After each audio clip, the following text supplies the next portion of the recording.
Estamos aqui com o Bruto hoje. Fazer uma troquinha de óleo. Nós vamos fazer uma revisãozinha básica nele. Aqui nós vamos trocar óleo por enquanto. Esse caminhão tá com barulho. Pegar a lanterna. O caminhão tá com barulho. Suspensão. Quando você passa no buraco faz barulho. Do lado de cá.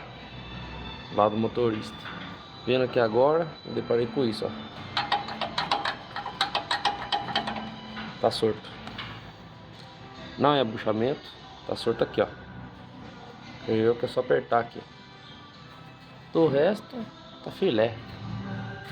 O trampo que foi feito na faquinha tá zero. Zero bala, cara. Que foi trocado essas balanças aqui, né? Balança não, trocou suporte, colocou o ilhério estirante para trás. Aqui, mais fácil. Ele era assim, ó, estirante os dois lados, ó. Ele vinha estirante, pegava daqui, vinha pra cá. Ele é o diferencial. Só que ele estourava muita bucha. O que foi feito? Foi colocado esse suporte. Colocou a sapata aqui em cima. Suporte pra frente. Ficou bom agora. O bichão tá que tá.